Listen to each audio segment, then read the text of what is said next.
Arsenal face Wolves in what is down to be an interesting tactical clash between two sides who have struggled in the final third of the pitch but have looked defensively solid. I'm going to be joined by a fantastic guest to talk about all of that as we look ahead to an interesting game.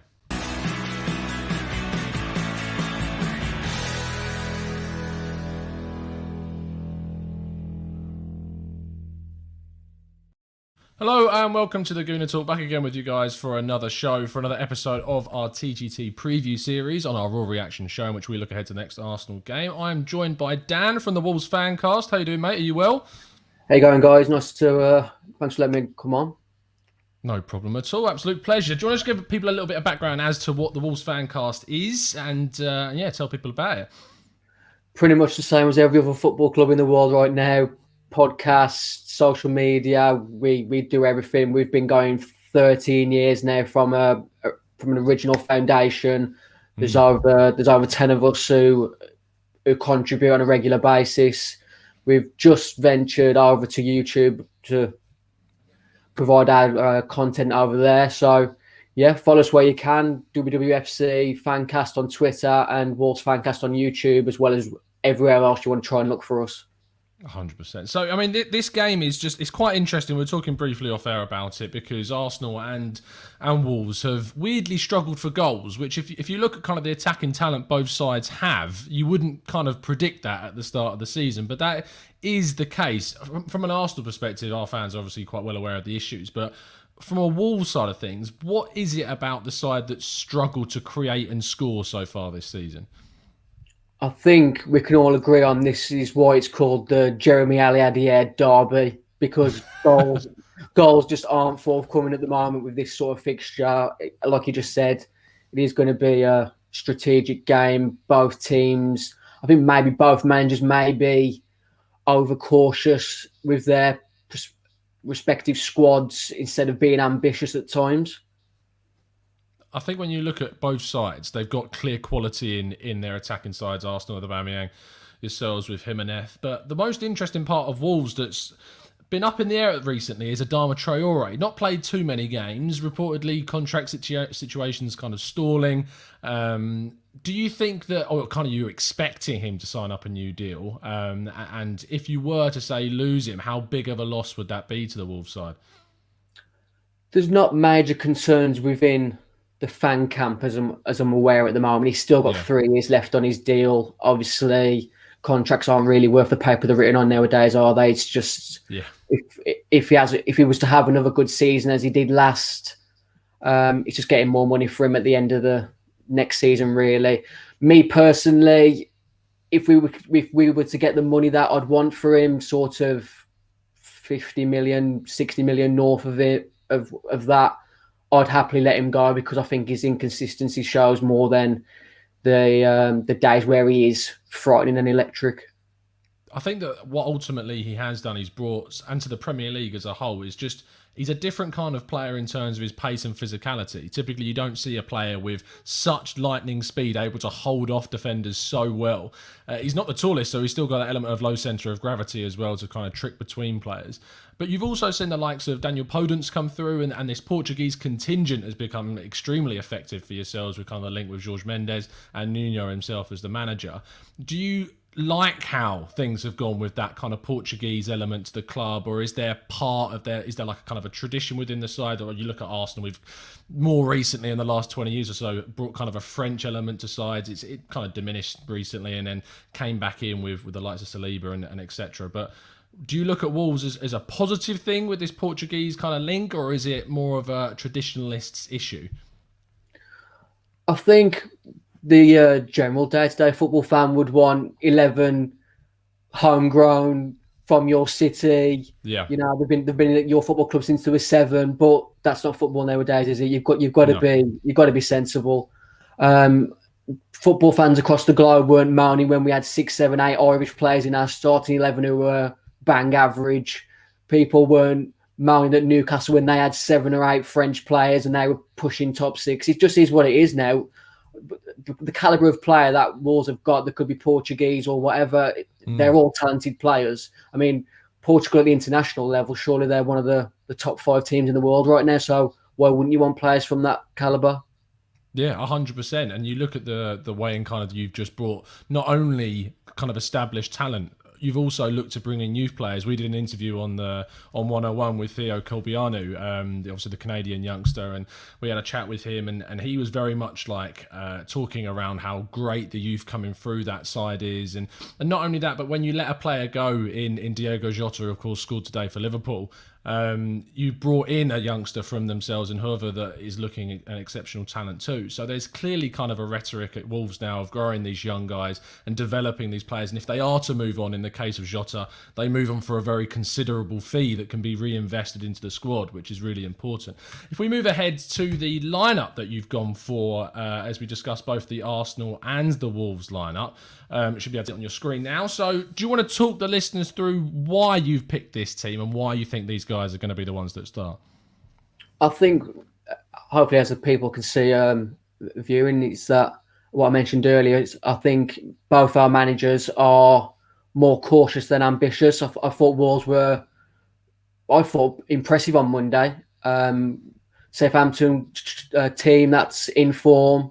I think they'd won the last 3 away games, something like that. And I thought for the majority of the game, we looked the more dynamic side. We had 20 shots during the game, which hasn't been regular for Wolves this season. We have struggled to create in the final third. But going back, we've got Cody will be returning after his little bout with COVID isolation. I think Marcel will probably come in for Ryan Aït-Nouri just to give us a bit more, make us a bit more structured at the back.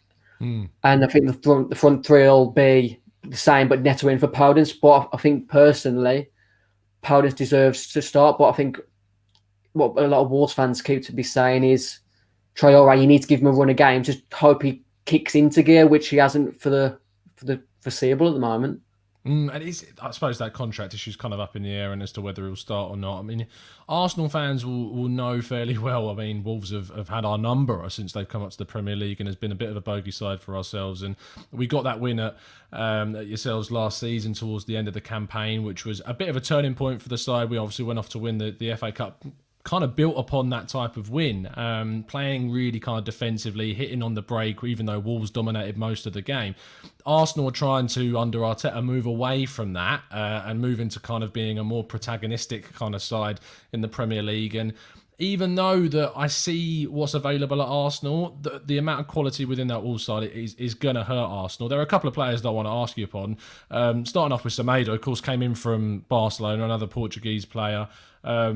From watching him at Barcelona, he seemed to me quite a flawed player. He was someone that was often run around quite easily in the Barcelona side. A lot of teams would often target Barca's right flank because Semedo was playing there. How has he transitioned to the Premier League and what's his main strengths been in the side? I've got my own sort of personal feelings towards Barcelona. I'm not a massive fan when it comes to Barcelona. Yeah. I could go all day on that. You're not alone. They might be one of the worst Barca sides in recent years that are in current form. But I still think Nelson Semedo, if anyone to play over 100 times for Barcelona, you can't be that bad of a player. Fullback-wise, as he come in, I was probably overly critical about him the first few games, but I think he does get better with every game I see him now, not just for England, but obviously, going back to what you said, just being playing for Portugal, take an interest in their international games now. And I think he just gets better with every game. I think he's starting to bed into our system a lot better now. I think he is really good going forward. I don't think he's been really tested defensively in the Premier League yet. He's one to watch on Sunday. I've got him in their fantasy team already. I think he's one to put in because I think he's still relatively nicely priced.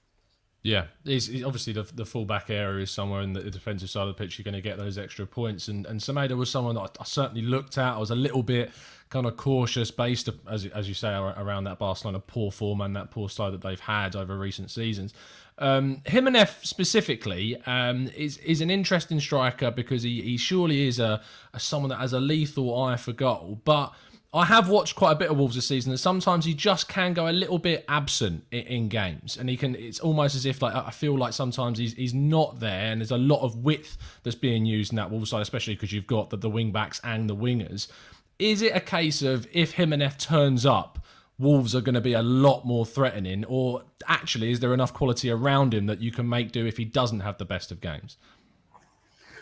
I think it's something that you mentioned earlier in regards to both teams struggling to be creative in the final third. I think Raúl has just become frustrated at the lack of service that he has been getting this season, and he has found himself in deeper position, which from a sort of from a certain point of view might make him look like he's going missing. I still think his energy levels are there and he's trying to make things happen, but when you're not getting balls constantly into the box or around areas where you can shoot from, you will start getting frustrated. Maybe that's the case. I still think we've got with those front three you can see on the screen now, Daniel Podence. We have got a really good side attacking wise. We just need to just get that link right between our defensive midfield to allow our front three to get into the game. Final question then on the Wolves side. The biggest key omission that I can notice is Ruben Neves. Talk me through why he's not in the 11. I just think that after Monday's performance, with us going back to 5 in defence from the 4, I just think that Moutinho had a better game than Ruben on Monday. It could easily go either way. Neves could easily start instead of Moutinho. I just feel like after Monday's performance, João's probably just edged it for me to start on Sunday. Let's have a look at then what I've gone for the Arsenal side of things. Of course, Arsenal at the moment in the Premier League are struggling off the back of that Leeds 0-0. And in terms of our offensive output, it is weak right now. We've gone for the back 4 because I think that's continuously what we're going to see in the lineup. There are a couple of question marks over fitness. Saka and Partey in particular. Saka came off against Leeds with a bit of a knock, but he is expected to be fit for the weekend. Arteta's press conference is a little bit later on today, so we don't have up-to-date influence for that. Partey is also a bit of a question mark, but he is doing well in recovery, and there is basically it's a 50-50 in terms of how it's going to be for Sunday's game, and that will be huge. What have you kind of made of Arsenal so far this season, and who within the lineup are you kind of concerned about or less concerned about? I think similar to Wolves, really. Frustration. You see the quality of players that you've got in that lineup. I've got 3 of those players in my fantasy team, and obviously they're letting me down massively at the moment.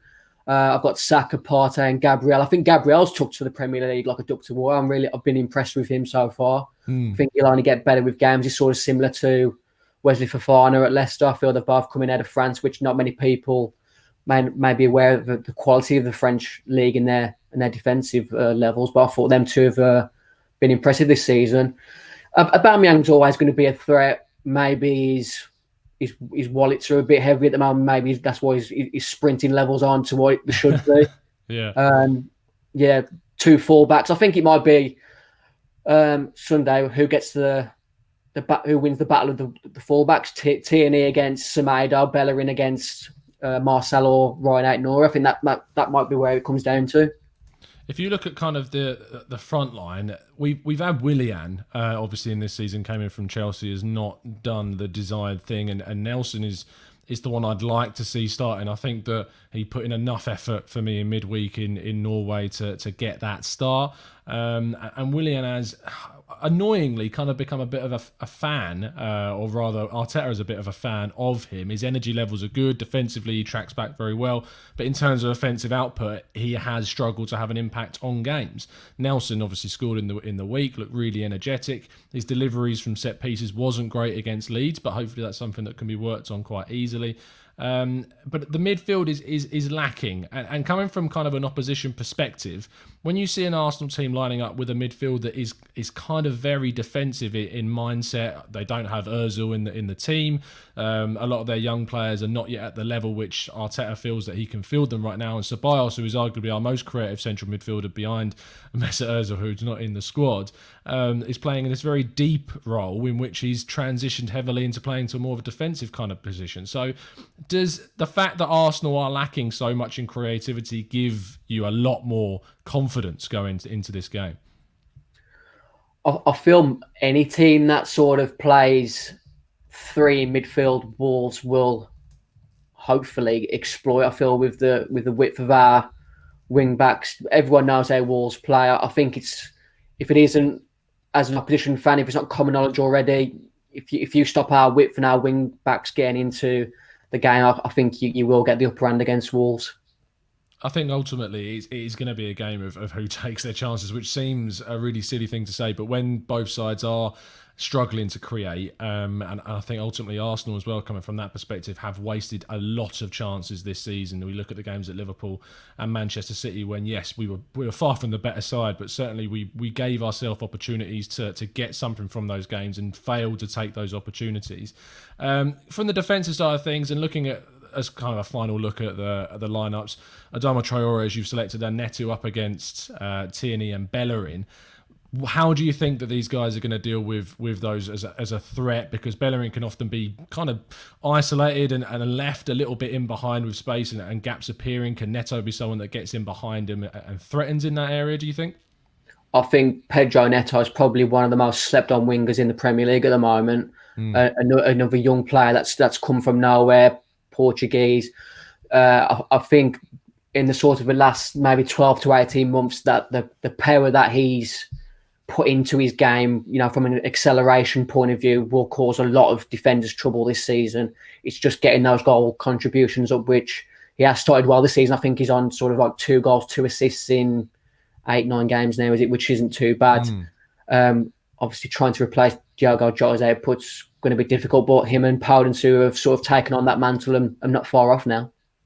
Be interesting to get your point of view on some of the questions that are coming in the chat box. Daniel Roberts says, obviously this is a question about Arsenal, but it's interesting to get your thoughts on it. Do you feel that the midfield is too defensive from an Arsenal perspective and needs a Willock or possibly someone like a Laka playing at 10, maybe even Saka in that position? How do you feel that Arsenal are lining up their midfield at the moment? I think you just look at sort of the Arsenal midfield from years gone by. It is massively deflating to look at, isn't it, that midfield? I think you need an Ozil or someone in there that creativity between the midfield and the strikers. But obviously that's probably like that boat's left the port now, hasn't it?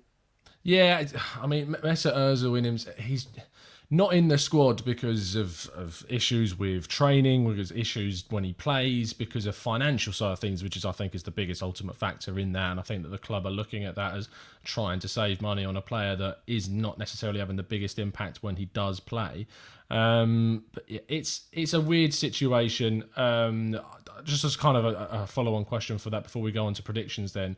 If you're coming from the perspective of an opposition fan and you're coming from that perspective of you're coming up against an Arsenal side and they've got someone like Mesut Ozil in the team, do you look at that from the outside and go, what the hell are they doing? Or is there a level of understanding from that perspective, do you think?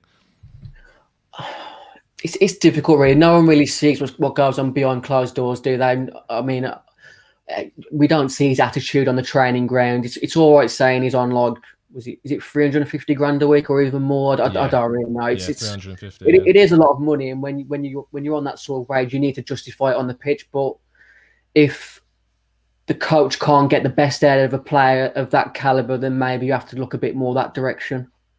Let's go to predictions then. I think it's going to be a very cagey game. It's one of few chances, to be honest, and Arsenal's form isn't the best. I'm going to be optimistic as always am and go for a 1-0. I can't see the goals flying about. Do you kind of agree with the low scoring side and ultimately what you're going to predict for? Sorry, so I think it will be a chess match come Sunday. It all depends on what lineups both managers put out. If Nuno goes for the ambitious route, which I hope he does, because my 11 earlier was what I expected him to play, not my desired 11 like yours was. I just hope, because we need to start getting a bit of momentum in this league before the sort of top 6, top 4 start getting away from us. The thing is with Wolves and kind of where they're at, I mean, would you look at their ambitions as? What is the ambition of Wolves right now? Is it to be a European side? Is it to be a Champions League side? Is it to be pushing ultimately for even the higher honours? I think you look at the sort of the league table last season and how close we came to finishing those top 6, and you look back at some of the fixtures where we dropped points, the sort of calibre of players that Wolves have got now. You look at Rui Patricio won the Euros, Matinho won the Euros, Raul Jimenez is a striker that would walk into most teams across the world. I'm not talking sort of as your first line of striker. I still it could be the number 2 to Cristiano Ronaldo at Juventus easily for me. He's the sort of striker that Man United need up front at the moment for me. Yeah. So we have got serious top players at this club, and with the way the league is at the moment, how topsy-turvy it is, I don't see why Wolves can't be pushing for top 4 this season. But I think top 6 is minimum of objective. We have to try and improve on last season's points tally, which I don't think's far-fetched. No, I don't think it is at all. I think that obviously unlucky to get sort of knocked out of that qualifying position for Europe this season, and would have maybe been quite damaging to maybe what the ambitions were this year. But to get Wolves back in European competition has got to be the aim for me, looking from an outside perspective anyway. And I think that there's certainly the quality to do that. The issue is there's just so much quality now at the top end of the Premier League with yourselves and Leicester pushing up, with Everton, with obviously the spending that they've done this summer too, that wanting to be up there as well. So it's going to be really tough to see kind of where the season finishes. But for both clubs, and Arsenal themselves finishing just 7th, 8th last season was mental. So it is very competitive now. But Sunday's game will be a big kind of barometer for the quality of both sides about kind of where their seasons have ultimately started. Thank you, Dan, for your time this afternoon and coming on the channel. Do you want to give yourself one more shout out and of course Wolves Fancast as well? Yeah, Wolves Fancast. We're here, there, and everywhere now. At WWFC Fancast on Twitter. We're now on YouTube. Wolves Fancast. Follow us, like, comment, subscribe, donate. Give me all your money. Give me all your love. Whatever you want to do, find us. Get on it. Fantastic stuff. There will be a link, of course, for their website and their YouTube channel in the description, so make sure you go and check them out. We'll be back again straight after the Arsenal-Wolves game on Sunday evening. These kickoffs in the evening are just irritating. It's just a Premier League game in an evening and a weekend just makes zero sense. But we hope you tune in for that. Make sure you drop a like on today's video, subscribe to the channel if you're new around here, and to join up as a member. So if you don't want to give all your money to Dan, you can help support our channel as well. So thank you so much, guys. We'll see you again very, very soon. And as always, up the Arsenal.